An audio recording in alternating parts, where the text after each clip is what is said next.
करते हैं। आज हम ऑलरेडी लेट हो गए। हमारा जो टॉपिक चल रहा है that is regarding blood vessels, और आपको अच्छे तरीके से पता है कि हमने कल डिस्कशन ये की थी कि जो ब्लड वेसल्स हैं उनमें 3 लेयर्स होती हैं जो आर्टरीज़ होती हैं। ठीक है, अब आर्टरीज़ जो हैं इनके बारे में अगर हम गुफ्तगू को कंटिन्यू करें तो हमें ये बहुत अच्छे तरीके से पता है कि आर्टरी जो है, जैसे अगर ये आप कह लेते हैं कि ये एओर्टा है, ठीक है, और एओर्टा जो है उसको आगे आप डिवाइड करते हैं तो एक ख़ास डायामीटर की जो ब्लड वेसल्स होती हैं उनको आप नाम देते हैं किसका? आर्टरीज़ का। ठीक है, इनको आप आर्टरीज़ का नाम दे देते हैं। लेकिन जब यही ब्लड वेसल्स जो हैं ये आगे जाकर छोटी वेसल्स में चेंज, अब इन्होंने आगे जाकर ऑब्वियसली स्मॉलर वेसल्स में चेंज होना होता है। ठीक है, तो जब ये आगे जाकर स्मॉलर वेसल्स में अब डिवाइड होंगी, जैसे मैं एक ही जगह पर जाकर दोनों को बाइफरकेट करता हूँ, ऐसे बाइफरकेट नहीं बल्कि आप इसको कहेंगे कि ये इनके डिवीजन 3 बना रहा हूँ मैं। ठीक है, अब ये जो 3 डिवीजन मैंने बनाई हैं these are actually known as these are not actually known as arteries, these are instead known as arterioles. ठीक है, और अब इनका जो सिलसिला है वो कुछ ऐसे है बेटा कि अब ये जो है वो ऑर्गन्स में एंटर हो चुकी हैं। ठीक है, यहां पर ऑर्गन एंट्री जो है वो ली जा चुकी है, ऑर्गन में एंटर हो गए हैं। हाँ, टिश्यू में एंटर हुए हैं या नहीं हुए वो एक अलग सिलसिला है। ठीक है, लेकिन ऑर्गन में यहां से एंटर हो जाना जो है वो यहां से शुरू हो जाता है। ऐसा नहीं है कि ऑर्गन के अंदर ही एंटर होती है, बल्कि बाहर से ही डिवीजन हो जाती है, लेकिन डिवीजन होते ही आर्टेरियोल्स जो है वो ऑर्गन के अंदर एंटर हो जाती हैं। अब ये जो आर्टेरियोल्स होती हैं इनके ऊपर जो है वो स्पेशल किस्म के रिसेप्टर्स होते हैं, इनके ऊपर स्पेशल किस्म के रिसेप्टर्स होते हैं और इन रिसेप्टर्स तक स्पेशल किस्म के न्यूरॉन्स आ रहे होते हैं। इनका काम क्या होता है? ये रिसेप्टर 2 तरह के काम कर सकते हैं। एक काम होता है जिसको आप कहते हैं वेजो कंस्ट्रिक्शन।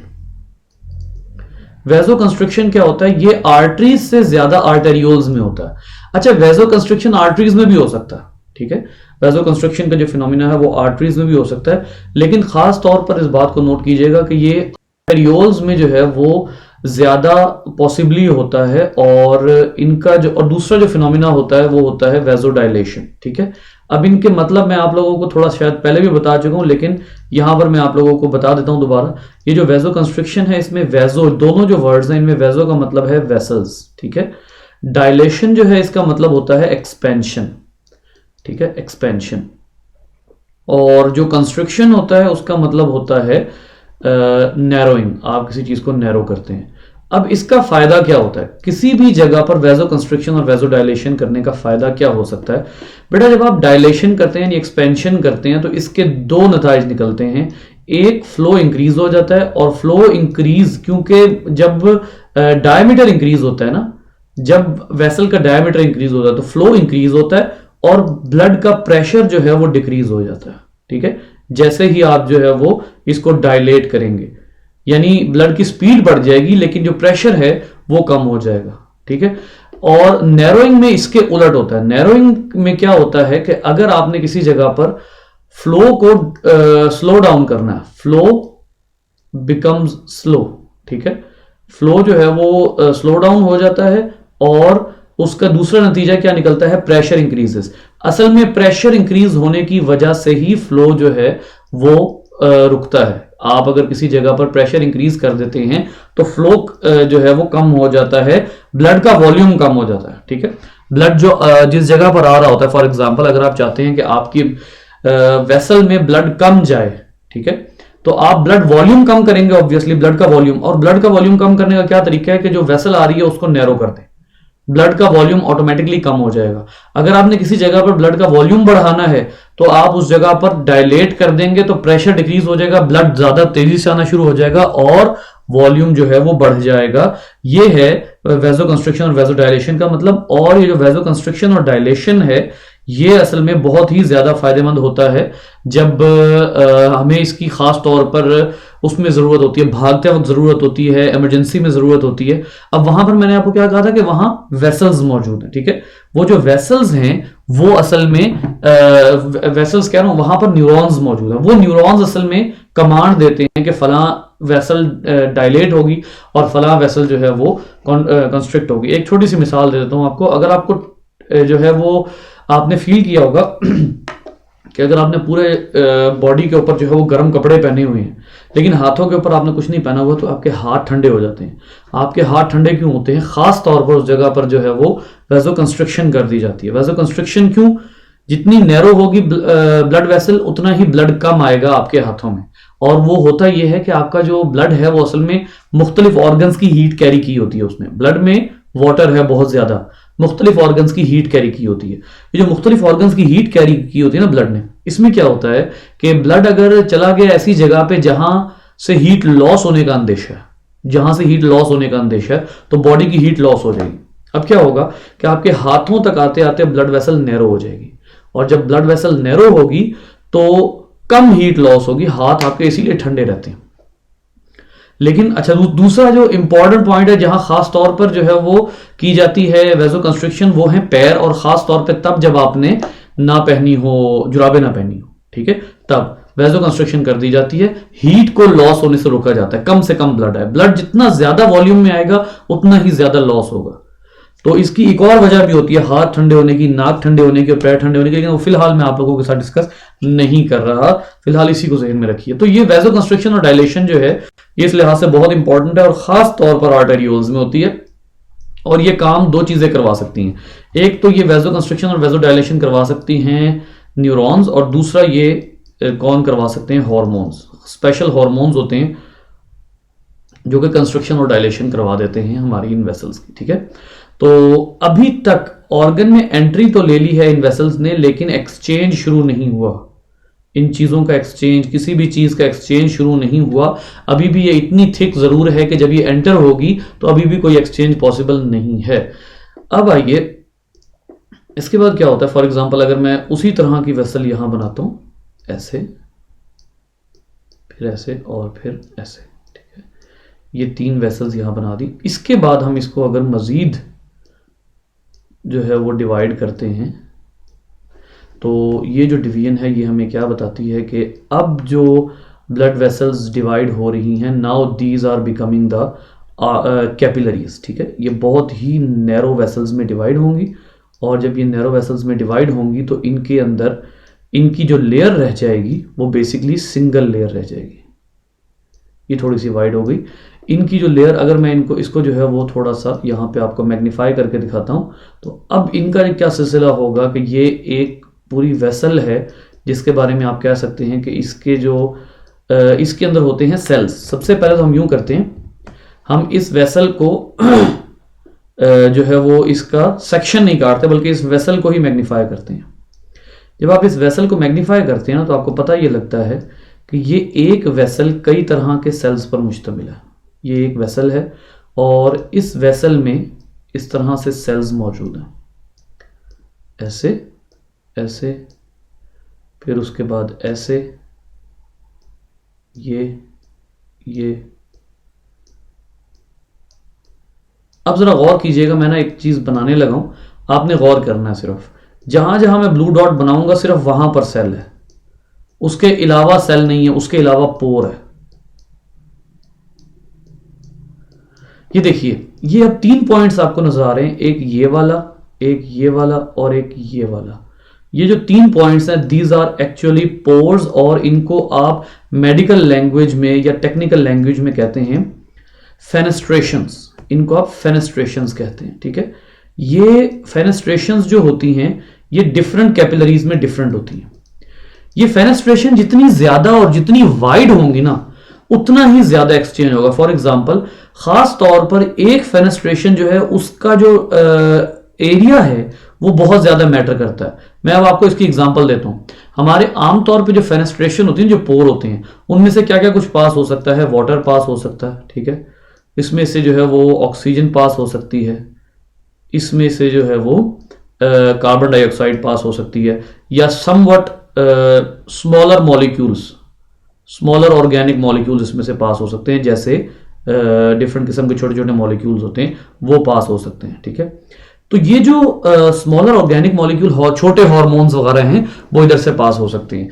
तो लेकिन ये भी साइज पे डिपेंड करता है। फॉर एग्जांपल अगर इसका साइज स्मॉल है तो सिर्फ ये चीजें पास हो सकेंगी, अगर स्मॉल फेनेस्ट्रेशन है।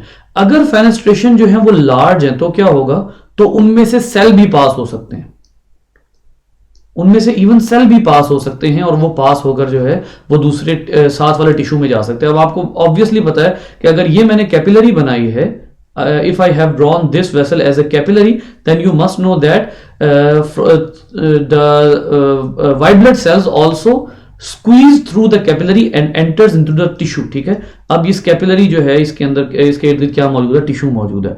तो यहां से जो है वो अब खास तौर पर जो चीज लीक होगी वो है एक्चुअली वाटर। ठीक है, मैंने आपको पहले भी बताया था कि अगर यहां से वाटर लीक होता है तो वाटर लीक होके यहां पर क्या बना देता है, एक्स्ट्रा सेलुलर फ्लूइड, जिसको आप दूसरे अल्फाज में इंटरस्टिशियल फ्लूइड भी कहते हैं, इंटरस्टिशियल फ्लूइड भी कहते हैं। ठीक है, ये जो इंटरस्टिशियल फ्लूइड होता है ये बड़ा इंपॉर्टेंट होता है। इसको मैं आप लोगों को अभी एक तो ये किस लिहाज से इंपॉर्टेंट होता है कि ये जो है वो सॉल्ट्स लेकर आता है अपने साथ, सॉल्ट्स ये अपने साथ वाटर लेकर आता है। अब ECF जो है, अब आप जरा गौर कीजिएगा, एक्स्ट्रा सेलुलर फ्लूइड या जिसको आप टिश्यू फ्लूइड भी कहते हैं।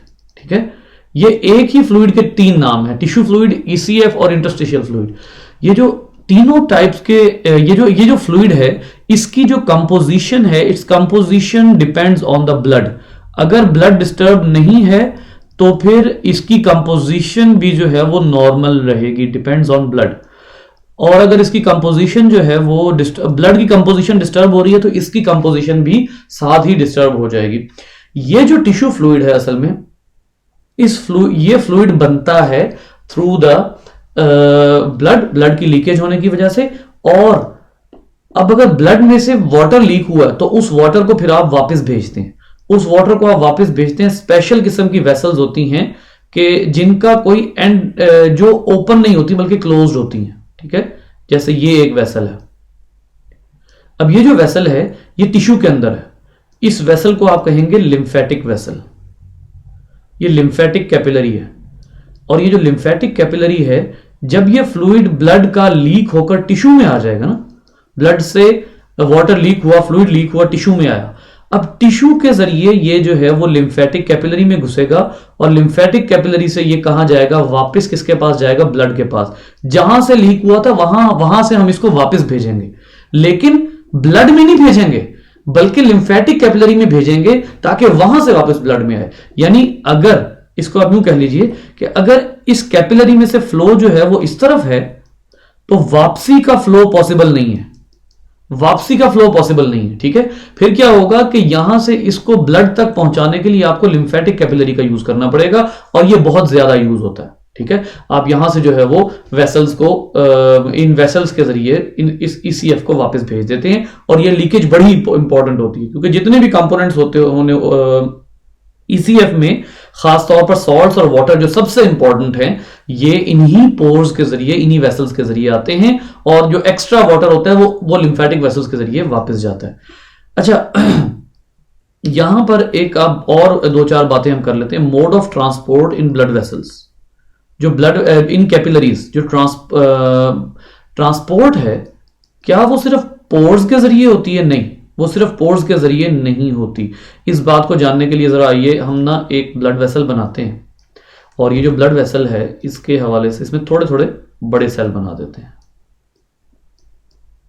थोड़े थोड़े से बड़े सेल बनाते हैं ताकि हमें जो है वो इस बात की अंडरस्टैंडिंग हो जाए कि असल में ये जो कैपिलरी होती है इसके अंदर जो ट्रांसपोर्ट होती है उसके डिफरेंट जो है वो वेज होते हैं।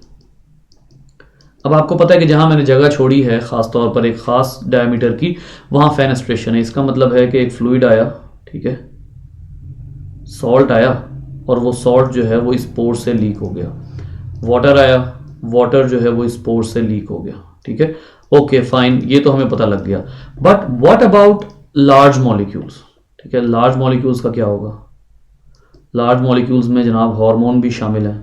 ख़ास तौर पे आपका जो इंसुलिन का हार्मोन है वो कैसे आएगा, फैट्स कैसे आएंगे, फैट्स बड़े इंपॉर्टेंट है। ठीक है, ये इन पोर्ट्स से नहीं पास हो सकते, इन पोर्ट्स से पास होना इनके लिए पॉसिबल नहीं होता। फिर क्या होता है, फिर जो फिनोमिना होता है उसको आप अच्छे तरीके से जानते हैं, लेकिन आपको ये नहीं पता कि वो फिनोमिना यहाँ भी होता है। बेटा वो फिनोमिना होता है एंडोसाइटोसिस एंड एक्सोसाइटोसिस। ये देखिए, अब आपके पास ये एक सेल है, ये ठीक है, इस सेल के इस साइड पर कैपिलरी का ल्यूमेन है, कैपिलरी ल्यूमेन, यानी इस साइड पर जो है वो कैपिलरी है और इस सेल के इस साइड पर जो है वो टिश्यू है। अब अगर आपने जो भी हार्मोन है या कोई भी लार्जर मॉलिक्यूल्स है वो आपने कैपिलरी से टिश्यू में भेजना है, तो आप यहां से उसको सेल के अंदर भेजते हैं। ये डिफरेंट तरह की ट्रांसपोर्ट हो सकती है। हो सकता है ये फैसिलिटेटेड डिफ्यूजन हो, कि आपने एक चीज को भेजना है तो आप उसको फैसिलिटेटेड डिफ्यूजन के जरिए भेज देते हैं। जैसे सम टाइम आप ग्लूकोज को ऐसे भेजते हैं, ठीक है, अगर फेनेस्ट्रेशन बहुत ही कम हो, अगर बहुत ही नैरो हो, तो ग्लूकोज को इसके जरिए भेजना पड़ता है। फिर इसी तरीके से ये हो सकता है कि आपको वो करना पड़े, सॉल्ट्स को इस तरह भेजना पड़े, तो यहां पर एक्टिव ट्रांसपोर्ट भी हो सकती है, एक्टिव ट्रांसपोर्ट। अच्छा, फिर उसके बाद जो है वो एक्टिव ट्रांसपोर्ट यहां भी हो सकती है। अच्छा, अभी मैं आपको एक और जगह भी बताता हूँ जहां हो सकती है। और तीसरी चीज जो यहां पर होती है उसको आप कहते हैं एंडोसाइटोसिस, ठीक है। तो एंडोसाइटोसिस के जरिए भी कैपिलरी से डिफरेंट मटेरियल कहां एंटर हो सकते हैं, सेल के अंदर। ये सेल कौन सा है बेटा, इस सेल को आप क्या नाम देंगे? अगर आपको कल का लेक्चर याद हो, मैंने आपको कहा था कि तीनों टाइप की वेसल में एक ही तरह के सेल्स मौजूद होते हैं जिनको आप कहते हैं एंडोथीलियल सेल्स, ठीक है। तो ये जो इस वक्त मैं बता रहा हूं आपको, जहां पर अभी ये चीजें तमाम एंटर हुई हैं, ये सेल असल में एंडोथीलियल सेल है, ये एंडोथीलियल है, ठीक है। ये वाला सेल एंडोथीलियल सेल है और जो है वो एंडोथीलियल सेल में ये सब कुछ एंटर हो गया। अब इन सब चीजों को आपने भेजना है टिश्यू में, तो दूसरी साइड से यही फिनोमिना आप यूज करेंगे और यही फिनोमिना यूज करते हुए इन चीजों को दूसरी साइड से बाहर निकालेंगे। ये भी एक्टिव ट्रांसपोर्ट भी इस साइड पर यूज हो सकती है और एंडोसाइटोसिस भी इस साइड से यूज हो सकती है। इवन यहां पर जो है वो डिफ्यूजन भी हो सकती है, मतलब ऐसा नहीं है कि डिफ्यूजन नहीं हो सकती, यहां पर डिफ्यूजन भी हो सकती है। तो ये जितनी भी चीजें हैं इनके लिए आपको जो है फिर ये इस तरह के सेल भी चाहिए होते हैं। अगर कोई चीज फेनेस्ट्रेशन में से पास ना हो सके, तो फर्ज कर लिया अगर फेनेस्ट्रेशन है, इनफ है, और उसमें से कोई चीज मतलब की चीज पास हो रही है, देन इट इज ओके, आप उसको फेनेस्ट्रेशन के जरिए, पोर के जरिए भेज देते हैं। बट अगर वो पास नहीं हो रही तो फिर आप उसको सेल में एंटर करते हैं और सेल में एंटर करके उसके बाद उसको वापस भेज देते हैं, वहां पे टिश्यू में भेज देते हैं, ठीक है। ये तमाम पॉइंट्स यहां पर लिखे हुए हैं। ये देखिए कैपिलरी के बारे में उन्होंने यहां पर कुछ थोड़ा बहुत लिखा हुआ है। ये देखिएगा, खास तौर पर ये जो आपकी कैपिलरी यहां पर इन्होंने बनाई हुई है, इसमें ये जो चीज बनी हुई है ना, ये असल में सेल्स की लेयर है, कैपिलरी के सेल्स की, ठीक है। कैपिलरी के सेल्स की आपस की जो वॉल्स हैं वो इस तरह से हैं, तमाम सेल्स की जो मेम्ब्रेन्स हैं वो इस तरह आपस में जुड़ी हुई हैं और दरमियान में छोटे छोटे पोर्स हैं। वाटर, ऑक्सीजन और न्यूट्रिएंट्स इस तरफ आ रहे हैं और कार्बन डाइऑक्साइड, नाइट्रोजनस वेस्ट और वाटर जो है वो ब्लड में जा रहे हैं, ठीक है। ब्लड में यहां से भी वाटर जाता है और एक्चुअली जो वाटर जाता है वो लिम्फेटिक सिस्टम के जरिए जाता है, लिम्फेटिक सिस्टम के जरिए। तो ये जो है वो इस तरीके से ट्रांसपोर्ट होती है। मैंने अभी वेन्स पढ़ाया नहीं है, मैं सिर्फ एक खास मकसद के लिए इधर तक आया हूं। ये देखिएगा ब्लड प्रेशर के हवाले से बेटा, ये देखिए आपका ये जो ब्लड प्रेशर है, ये सबसे ज्यादा प्रेशर जो है ये आपका कहां पर है, एओर्टा में और आर्टरीज में। ऑलमोस्ट एओर्टा और आर्टरी में सेम होता है, 120 ही होता है, इनका जो लेवल होता है वो ऑलमोस्ट सेम होता है। चलें थोड़ा सा इन्होंने कम बना लिया। अच्छा, उसके बाद जो है ये यकदम, अब प्रेशर का फर्क कहां पर आता है, ये देखिएगा बेटा, प्रेशर का फर्क ब्लड प्रेशर का वहां पर आता है जहां पर डिविजन्स एकदम ज्यादा हो जाती हैं। जैसे ये आर्टेरियोल्स है ना, सॉरी ये आर्टरीज हैं, यहां से एकदम जो डिविजन्स हैं, जो बाइफर्केशंस हैं, जो ट्राइफर्केशंस हैं, ये ज्यादा हो गई। जैसे ही surface area inversely proportional to pressure है, ये जो सरफेस एरिया है ये इनवर्सली प्रोपोर्शनल है, ठीक है। इसका क्या मतलब हुआ कि जितना ज्यादा सरफेस एरिया होगा उतना ही कम जो है फिर प्रेशर, या यूं कह लीजिए कि प्रेशर डंप होता जाएगा, ठीक है। अब इसका मतलब है कि आप यहां पर देखिए, जैसे ही ये आर्टेरियोल्स आएंगी तो प्रेशर डाउन होना शुरू हो गया। क्यों? क्योंकि जैसे ही आर्टेरियोल्स आई हैं, surface area, cross sectional area जो है वो क्या हो गया है, वो इंक्रीज होना शुरू हो गया। इसमें देखिएगा, ये आपको ग्राफ बना के इन्होंने दिखाया हुआ है क्रॉस सेक्शनल एरिया का। ये देखिए आर्टरीज जो हैं ये बॉडी में कम होती हैं, बॉडी में कम होती हैं। मतलब अगर आप अपनी बॉडी क्रॉस सेक्शन, अपनी बॉडी को एक क्रॉस के अंदाज में कट करें, इस अंदाज में ऐसे कट करते हैं अपनी बॉडी को, ये क्रॉस सेक्शन है, इसमें सबसे कम आपको एओर्टा मिलेगा, उससे थोड़ा सा ज्यादा आर्टरीज, उससे ज्यादा आर्टेरियोल, सबसे ज्यादा कैपिलरीज। ठीक है, तो क्रॉस सेक्शनल एरिया में सबसे कम एओर्टा का है, उससे थोड़ा सा ज्यादा हमारी बॉडी में अबंडेंट, एओर्टा से ज्यादा अबंडेंट आर्टरीज हैं, आर्टरीज से ज्यादा अबंडेंट आर्टेरियोल्स हैं। गौर कीजिएगा, इन्होंने यहां पर ब्लैक ग्राफ बनाया हुआ है क्रॉस सेक्शनल एरिया का, यानी हमारी बॉडी में वेसल कितनी फैली हुई है। क्रॉस सेक्शनल एरिया असल में है कि अबंडेंस, क्रॉस सेक्शनल एरिया असल में अबंडेंस को जाहिर कर रहा है। तो आप इधर देखिएगा कि ये जो क्रॉस सेक्शनल एरिया है ये इन्होंने रेड में बताया हुआ है। एओर्टा सबसे कम, आर्टरीज थोड़ी सी ज्यादा, आर्टेरियोल्स उनसे ज्यादा। लेकिन अब आप कंपेयर करें, ये जो ब्लड की वेलोसिटी है, ब्लड की वेलोसिटी, ब्लड का फ्लो, ये अब क्या हुआ है, ये एओर्टा में सबसे ज्यादा था। जैसे ही क्रॉस सेक्शनल एरिया यानी अबंडेंस बढ़ना शुरू हुई, यहां का क्या मतलब है कि अब जो वेसल्स हैं वो किस में कन्वर्ट होना शुरू हो गई हैं, ब्रांचेस में। ठीक है, तो जैसे ही ब्रांचेस में कन्वर्ट होना शुरू हुई तो वेलोसिटी डिक्रीज होती गई, और आर्टेरियोल्स में आके एकदम उसमें वेलोसिटी में बिल्कुल डाउनफॉल आया। और वो वेलोसिटी में डाउनफॉल आने की वजह क्या है, वेलोसिटी में डाउनफॉल आने की वजह ये है कि आपका जो ब्लड है वो डिवाइड हो गया। ठीक है, अब जो ब्लड डिवाइड हुआ है तो उसकी वजह से यहां पर ये देखिए प्रेशर भी एकदम जो है वो कम हो गया। प्रेशर आर्टरीज में, कैपिलरीज में आकर यहां तक प्रेशर जो है 20 mmHg, मैंने आपसे पिछले दिनों भी जिक्र किया था, 20 mmHg जो है वो प्रेशर हो जाता है कैपिलरीज में। ठीक है, और ये जो 20 mmHg का प्रेशर है यहां इसके अंदर 20 mmHg यहां पर, और ये जो 20 mmHg है ये इनफ होता है कि यहां से चीजें जो हैं वो क्या हो जाएं, एक्सचेंज हो जाएं। ठीक है, so this is how the pressure falls down. Pressure कम हो गया और साथ ही ब्लड की वेलोसिटी भी कम हो गई है। ठीक है, और ये जो है वो ये इतना थोड़ा प्रेशर जो है वो अच्छा है ताकि अच्छे तरीके से एक्सचेंज हो सके।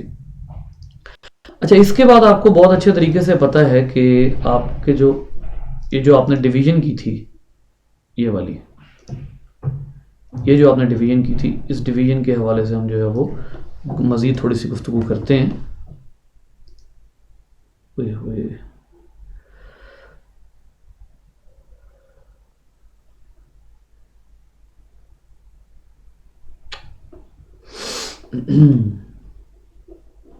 तो गलत बटन प्रेस हो जाता है और उसके बाद फिर ना कंप्यूटर को मौत पड़ जाती है।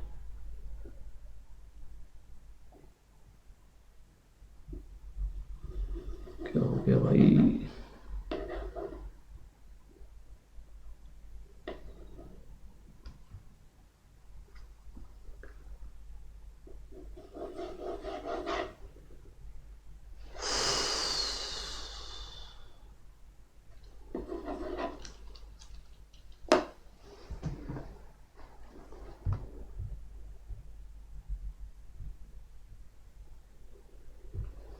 अब इसी को जो है वो हम कॉपी करके आगे लेकर जाते हैं ताकि हमें जो है वो इसके बाद हम इसको दोबारा से डिस्कस कर सकें। ये देखिएगा, अभी आपने क्या कहा था, आपने कहा था कि ये जो है वो यहाँ पर डिवाइड हो रही हैं ऐसे। ठीक है, ये यहाँ पर डिवाइड हो रही हैं। अब यहाँ आगे जो है इनके ये कहाँ फैल रही हैं, इनके इर्द गिर्द टिश्यू है। अब इस वक्त ये जो कैपिलरीज हैं ये कहाँ पर हैं, ये टिश्यू के अंदर ट्रेवल कर रही हैं, यहाँ पर कैपिलरीज हैं। ठीक है, अब कैपिलरीज के बारे में एक और बहुत एक इंफॉर्मेशन आपसे शेयर करता हूं कि आधी कैपिलरी में ऑक्सीजनेटेड ब्लड होता है और आधी कैपिलरी में डीऑक्सीजनेटेड होता है। क्यों? टिश्यूज में रिलीज हो जाता है ऑक्सीजन, दरमियान में वो जो है वो एक्सचेंज कर चुका होता है। तो यहां से ये अब ये तीनों कैपिलरी जो यहां से स्टार्ट हुई थी कैपिलरीज, अब ये दोबारा आगे आकर मिल गई हैं। अब इन्होंने आगे आकर क्या बनाया है, ये है वो चीज जो अब हम यहां पर डिस्कस करेंगे थोड़ी सी। ये आगे आकर अब बना रही हैं वेन्यूल्स। ये वेन्यूल्स हैं, और याद रखिए कि जब यहां से ब्लड इधर से भी मिलता है, इधर से भी मिलता है और इधर से भी मिलता है, तो वेन्यूल्स में आके प्रेशर तो और कम हो जाता है, प्रेशर डाउन हो जाता है लेकिन वेलोसिटी बढ़ जाती है। क्या वजह है? क्योंकि जब तीनों ब्रांचेस से एकदम ब्लड आकर मिलेगा इसमें, तो यहां पर ब्लड की वेलोसिटी बढ़ जाती है। तो इस डायग्राम को देखना है, इस एक्सप्रेशन को, तो यहां पर देखिएगा। अब ये वेलोसिटी है, ये ब्लड का फ्लो है। ये कब? क्रॉस सेक्शनल एरिया ज्यादा होने के साथ साथ ब्लड की वेलोसिटी कम हो रही थी, लेकिन जैसे ही क्रॉस सेक्शनल एरिया बढ़ेगा, अब वेन्यूल्स जो हैं वो थोड़ी सी इंक्रीज हो गई, डिक्रीज हो गई। वेन्यूल्स कैपिलरीज की निस्बत कम है, तो अब ब्लड ज्यादा क्रॉस सेक्शनल एरिया से कम क्रॉस सेक्शनल एरिया में आ रहा है। क्रॉस सेक्शनल एरिया देखिए यहां आके दोबारा कम हो रहा है। जब क्रॉस सेक्शनल एरिया कम हो रहा है तो फ्लो बढ़ जाएगा। मैंने आपको क्या कहा था? Cross sectional area is inversely proportional to velocity, ठीक है, 1/वेलोसिटी। तो यहां देखिए वेलोसिटी बढ़ गई क्योंकि अब ब्लड ज्यादा एरिया से कम एरिया में आ रहा है। तो जैसे ही कैपिलरी जो है उससे वेन्यूल्स में ब्लड आएगा, तो वो वेन्यूल्स जो हैं ये क्या हो जाएंगी? ये इनमें आकर ब्लड की वेलोसिटी बढ़ जाएगी, और ये वेन्यूल्स जो हैं ये बाकी आने वाली जो भी वेन्यूल्स होंगी उनके साथ आकर मिलेंगी। इस तरह से फॉर एग्जांपल मैं वेन्यूल्स लेकर आता हूं, ये यहां से भी आ रही है और यहां से भी आ रही हैं वेन्यूल्स। तो ये वेन्यूल्स जब आगे जाके वेन बनाएंगी तो वेलोसिटी मजीद बढ़ जाएगी, प्रेशर बिल्कुल डाउन हो जाएगा। यहां अब ब्लड का फ्लो, ब्लड की वेलोसिटी बढ़ जाएगी लेकिन प्रेशर बिल्कुल डाउन हो जाएगा, और अल्टीमेटली डिफरेंट जगहों से आने वाली जो वेन्स होंगी वो आकर कंबाइन होंगी किसके साथ? इन वेन्स के साथ, ये जो सेंट्रल वेन है इसके साथ, और अल्टीमेटली जो सबसे कम प्रेशर वाली और सबसे ज्यादा वेलोसिटी वाली वेसल बनेगी, that would be the vena cava. That would be the vena cava. अब ये जो चीज है यहां पर वेलोसिटी मैक्सिमम है लेकिन प्रेशर बिल्कुल नहीं है, ठीक है, क्योंकि प्रेशर जो है वो एक दफा डंप हो चुका है, लिहाजा अब कोई प्रेशर नहीं है। हाँ, क्योंकि डिफरेंट जगहों से ब्रांचेस आकर मिल रही हैं, लिहाजा इस वजह से वेलोसिटी है वो बढ़ना शुरू हो गई है। अच्छा, अब यहां पर एक बात आपको और जो है वो क्योंकि हमने अभी इसका वो नहीं डिस्कस किया ना, इसका स्ट्रक्चर किसी भी वेन का। तो बेटा वेन का जो स्ट्रक्चर होता है that is basically very similar to artery, ठीक है, लेकिन ये होता है कि बल्कि वेन को इस तरह भी नहीं बनाना चाहिए। When is actually made like this. इसकी वजह क्या होती है? इसकी वजह ये होती है कि एक तो इसकी जो सबसे आउटर लेयर होती है कोलेजन की, जो नॉन इलास्टिक होती है, ये भी थिन होती है। ये क्यों थिन होती है? क्योंकि प्रेशर तो फेस करना नहीं है। अब क्योंकि प्रेशर नहीं फेस करना, लिहाजा कोई जरूरत ही नहीं है कि इसमें जो है वो इसके अंदर कोई इस तरह का स्ट्रॉन्ग स्ट्रक्चर लगाया जाए, ठीक है। हाँ, इसकी जो लेयर होती है स्मूथ मसल्स की, वो भी कोई इतनी बहुत थिन वो नहीं होती, थिक नहीं होती। हाँ, लेकिन होती है इसकी निस्बत। ये जो कोलेजन की लेयर है इसकी निस्बत जो है स्मूथ मसल की लेयर फिर भी थिक होती है। लेकिन अगर आप आर्टरी से कंपेयर करेंगे तो ये अभी भी थिन है, यानी आर्टरी की निस्बत इनके अंदर जो है वो मस्कुलर लेयर भी थिन है, थिकर देन कोलेजन। उसकी वजह यह है कि इनको ज्यादा प्रेशर नहीं फेस करना पड़ता, जिसकी वजह से इनको बर्स्ट होने का अंदेशा नहीं है। एंडोथीलियल लेयर दोनों में सेम होती है। एंडोथीलियल लेयर जो यहां पर सेल्स की लेयर है ये दोनों में सेम होती है, और ये जो वेन्स होती हैं इनका जो है वो काफ़ी ज़्यादा रोल होता है, ख़ास तौर पे ऐसी सूरत में जब आपने ब्लड को वापस लेकर जाना हो। मैंने आपको एक और चीज़ भी बताई थी कि जो वेन है हमारी, ख़ास तौर पे एक वेन मौजूद है हमारी लोअर लेग्स में, लोअर देन नी जो लेग्स हैं उनके अंदर कुछ वेन्स मौजूद हैं जो बीट करती हैं ताकि ब्लड का फ्लो बने, और फ्लो बन के ब्लड जो है वो आगे जाए। लेकिन वो इस तरह बीट नहीं करती कि ब्लड का प्रेशर इंक्रीज हो, वो फ्लो बनाने के लिए ताकि ब्लड जो है वो नीचे से ऊपर को जा सके, ठीक है। तो और ये ब्लड की बहुत ज्यादा मूवमेंट, एक और बात अब आपको यहाँ पर मैं बता दूं कि जो ब्लड की है मूवमेंट वो बहुत ज्यादा डिपेंड कर रही होती है आपकी अपनी एक्टिविटी पे। अगर आप कम मूव करते हैं, कम जो है वो अपनी एक्टिविटीज आपकी बहुत कम हैं, तो ब्लड की जो मूवमेंट होती है उसमें भी कमी आ जाती है।